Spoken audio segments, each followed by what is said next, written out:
El alma es de cristal, castillo luminoso, perla oriental, palacio real, con inmensas moradas, donde morar, centro y mitad, está en medio del alma, la principal. En ella habita el rey que da la esposa, vida infinita.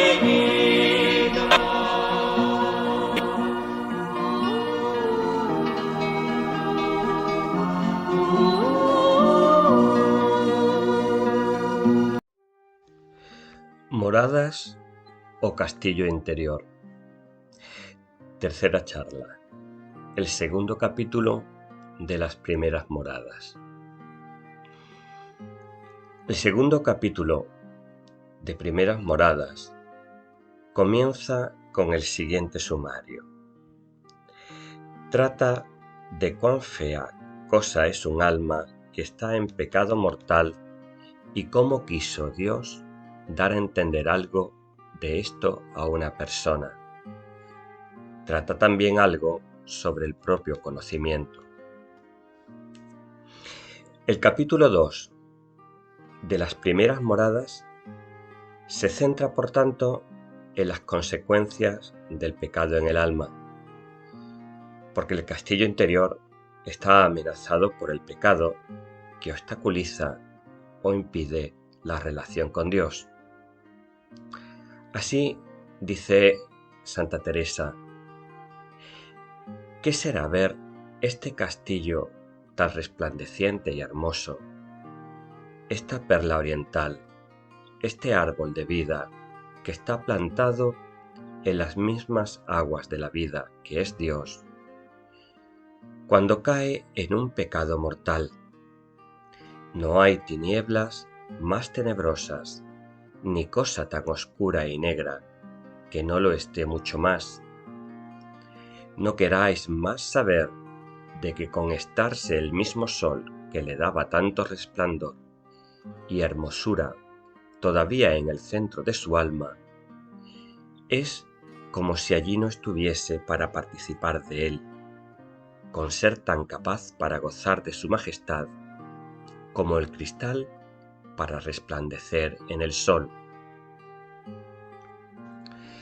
Ciertamente, los estragos del pecado en el alma son terribles, como refleja la velada referencia autográfica de este texto, Primeras Moradas 2.2. Yo sé de una persona a quien quiso nuestro Señor mostrar cómo quedaba un alma cuando pecaba mortalmente. Dice aquella persona que le parece, si lo entendiesen, no sería posible ninguno pecar, y aunque se pusiese a mayores trabajos que se pudiesen pensar por huir de las tentaciones. Este texto hace referencia a Cuentas de Conciencia 21 o Relaciones 24, donde expresa una experiencia análoga. Esa persona a la que se refiere Santa Teresa en el texto que acabamos de leer es la propia Teresa. Probablemente está haciendo referencia aquí a su experiencia de la visión del infierno, que cuenta en el capítulo 32 del libro de su vida. Aquella visión del infierno, lejos de aplastarla con el miedo o de llevarla a la desesperación, lo que hizo fue inundarla de un gran agradecimiento por el amor de Dios que la había liberado de ese infierno, de esa experiencia de condenación, y que la había llenado de celo apostólico por las almas. En resumidas cuentas, el miedo al infierno no se produce en Santa Teresa como experiencia desesperante, una experiencia de miedo, sino que la lleva a amar más a Dios. Volviendo a Moradas, el ser humano tiene entonces la libertad para introducir el caos dentro de sí, el desorden, el pecado, y así de pervertir la imagen del Dios que es, que hay dentro de él. Pero lo que nunca podrá hacer, y esto lo deja claro Teresa, es echar a Dios de lo más profundo de sí mismo. En Primera Moradas 2.3 dice: es de considerar aquí que la fuente y aquel sol resplandeciente que está en el centro del alma no pierde su resplandor y hermosura, que siempre está dentro de ella, y cosa no puede quitar su hermosura. Mas si sobre un cristal que está al sol se pusiese un paño muy negro, claro está que aunque el sol dé en él, no hará su claridad operación en el cristal. Por lo tanto, a pesar de nuestras imperfecciones, a pesar de nuestros pecados, Dios nunca deja de estar presente en el centro de nuestro ser. El pecado obstaculiza o impide la relación con Dios. Puede alienar el alma, obligándola a vivir como una alimaña fuera del castillo que es en sí misma, en compañía de otras muchas alimañas, como una fierecilla más, como un animal más, deshumanizado, alejado de su propia naturaleza. Pero curiosamente, por más que se produzca esta realidad del pecado, por más que el alma pueda expulsarse de su propio centro, a quien no va a poder nunca expulsar es a Dios, que nunca deja de habitar en lo más profundo de nuestro interior. El segundo núcleo temático de este capítulo es el del conocimiento propio o la humildad, que a su vez constituye uno de los temas nucleares de la espiritualidad y de la doctrina teresianas. Desde los primeros pasos hasta la última morada, el conocimiento propio, el autoconocimiento, que nos pone en contacto no solo con la propia dignidad, sino también con la verdad de nuestra miseria, va a ser indispensable para el orante, para que, confiando solo en la misericordia de Dios, podamos avanzar sin engaños en el camino espiritual. Para Teresa, este conocimiento propio o autoconocimiento se identifica con la humildad. Por eso, en Primera Morada 2.8 afirma: aun a las que las tiene el Señor en la misma morada que Él está, que jamás por encumbrada que esté, le cumple otra cosa, ni podrá aunque quiera, que la humildad siempre labra como la abeja en la colmena la miel, que sin esto todo va perdido. En otras palabras, el autoconocimiento es un trabajo, es una experiencia que se tiene que desarrollar desde las primeras a las últimas moradas. Las primeras moradas van a ser esencialmente, primariamente, de manera fundamental, moradas del conocimiento propio. Pero este conocimiento propio, esta búsqueda de la verdad que uno es y que uno es ante Dios, debe acompañarnos hasta el final del proceso. El ser humano debe tomar conciencia de su dignidad, pero también conocerse por contraste con la grandeza de Dios y por contraste con ella, sin quedarse atrapado en la verdad de su miseria. Para Teresa, el verdadero autoconocimiento ensancha el alma, le da libertad, no le hace pusilánime ni miedoso, sino que fundamenta a la persona en el amor de un Dios misericordioso y la lleva a confiar en Él y en este sentido la libera. En la medida en que conozco a Dios, me conozco a mí.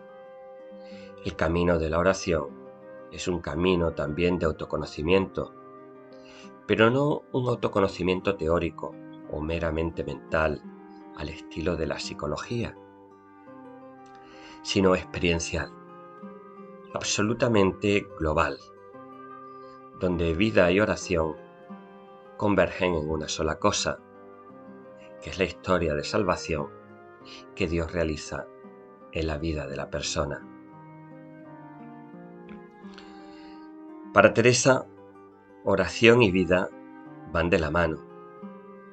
Por eso, el autoconocimiento no es solo un fruto de la oración, sino que también es absolutamente indispensable y condición necesaria para poder discernir con acierto y seguridad cada paso con que el orante se adentra en un camino que convierte su vida en oración y su oración en vida.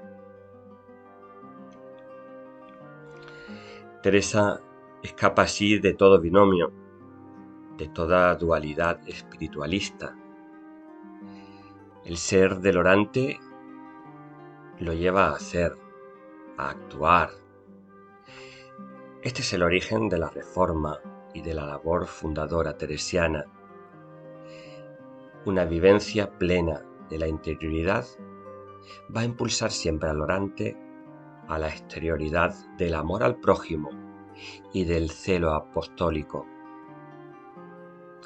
Pero todo esto exige una gran labor de discernimiento para distinguir las inspiraciones del maestro interior, de nuestros deseos, nuestros miedos, nuestras cuadrículas mentales, nuestros sentimientos o afecciones desordenadas. Por lo tanto, dice la santa, es cosa tan importante este conocernos que no querría en ello hubiese jamás relajación. Por subidas que estéis en los cielos, pues mientras estamos en esta tierra, no hay cosa que más nos importe que la humildad. Y sabemos que para Teresa, esto lo va a afirmar en las sextas moradas, mucho más adelante, en moradas 10-7, en las sextas moradas. La humildad significa esencialmente andar en la verdad. La humildad exige un reconocimiento de nuestra nada ante Dios, de la grandeza de Dios frente a nuestra limitación, pero también una gran confianza en el amor de Dios. Una confianza que nos hace libres frente a nuestras limitaciones, miedos y complejos. La clave de la auténtica libertad teresiana es poner los ojos no en nosotros y en nuestra miseria, sino en Cristo y en el enorme amor de Dios, del que Jesús es expresión. Pongamos, dice Teresa, los ojos en Cristo, nuestro bien, y allí deprenderemos la verdadera humildad, y en sus santos, y ennoblecerse ha el entendimiento, como he dicho, y no hará el propio conocimiento ratero y cobarde. Es decir, el conocimiento propio no nos encierra en nosotros, nos abre a Dios. El conocimiento propio, la humildad, nunca nos va a hacer menos, nos va a ayudar a reconocernos más ante Dios. Efectivamente, muchas son usando la expresión teresiana, las culebras y cosas ponzoñosas que pueden hacer daño en estas moradas iniciales. Por eso Teresa nos da algunos consejos. En estas moradas nos aconseja poner los ojos en Cristo, en su Madre, en los santos. También es necesario disponerse para el combate, porque el mal, nos advierte la santa, se disfraza muy a menudo de bien. Y nos aconseja también dar de mano a muchos negocios y cosas del mundo no necesarios, cada uno según su estado. Estos consejos los vamos a encontrar en el segundo capítulo de estas primeras moradas, en los números 11 a 14. Hay que tener muy claro que la meta del itinerario que comienza con las primeras moradas es la santidad, que se concreta en el amor a Dios y al prójimo. Entendamos, hijas mías, que la perfección verdadera es amor de Dios y del prójimo. Y mientras con más perfección guardaremos estos dos mandamientos, seremos más perfectas. Primeras Moradas 2, 16 a 17. Por lo que la santa nos advierte de que no caigamos en pequeños engaños, como los ímpetus de penitencia contrarios a la obediencia. Pone en una hermana unos ímpetus de penitencia que le parece no tiene descanso sino cuando se está atormentando. Este principio bueno es, mas si la priora ha mandado que no hagan penitencia sin licencia y la hace parecer que en cosa tan buena bien se puede atrever, y escondidamente se da tal vida que viene a perder la salud y no hacer lo que manda su regla, ya veis en qué paró este bien. Otro engaño común en la vida espiritual es el celo de perfección contra la caridad, o la corrección fraterna sin discreción que crea la murmuración. Dice Teresa, pone a otra un celo de la perfección muy grande, esto muy bueno es, mas podría venir de aquí que cualquier faltita de las hermanas le pareciese una gran quiebra y un cuidado de mirar si las hacen, y acudir a la priora, y aun a las veces podría ser no ver las suyas por el gran celo que tiene de la religión. Como las otras no entienden lo interior y ven el cuidado, podría ser no lo tomar tan bien. Lo que aquí pretende el demonio no es poco, que es enfriar la caridad y el amor de unas con otras, que sería gran engaño. En resumidas cuentas, la caridad, es decir, el amor, es la finalidad y el norte de la vida espiritual. El conocimiento propio o humildad es la brújula, la clave de discernimiento de esa vida espiritual.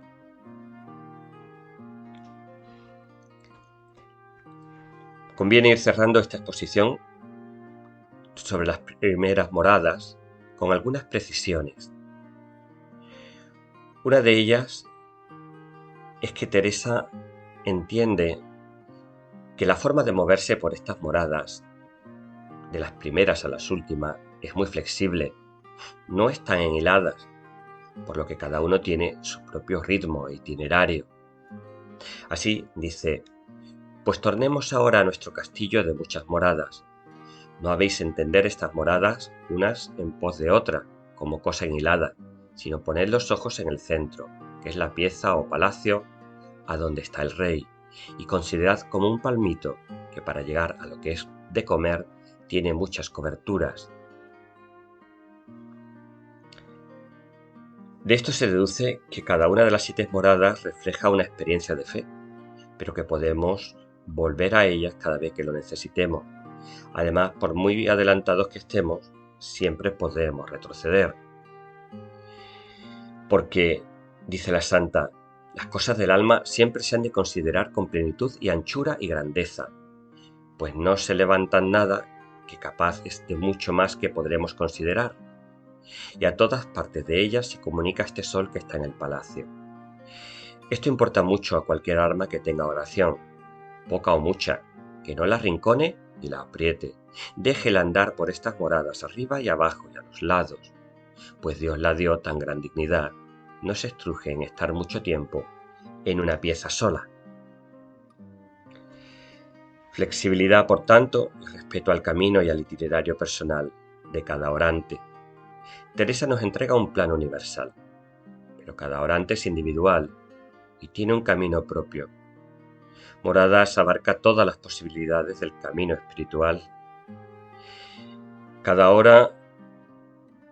orante en concreto tendrá que descubrirse en este vasto mapa que es Morada y dejarse guiar según su situación y su momento concreto por la gran maestra de oración que es Teresa. A veces estaremos en las primeras moradas, a veces avanzaremos a la segunda, o nos moveremos por las terceras, las cuartas o las quintas. Otras veces volveremos a retroceder a la segunda, a las terceras, mientras albergamos la esperanza o el anhelo de llegar a las moradas más avanzadas. Camino espiritual nunca es lineal, tiene avance y retroceso. La segunda precisión que vamos a hacer es sobre la cristología de primeras moradas. Aquí, Cristo es el centro del alma, el único mediador, redentor y salvador del hombre, y solo Él puede mostrarle la imagen del Padre y conducirle a Él. Teresa se ha apoyado en 3 figuras bíblicas para simbolizar al hombre y la mujer que pasa de la exterioridad de sí mismo al hombre y la mujer enajenado, a la persona que empieza a descubrir su interioridad.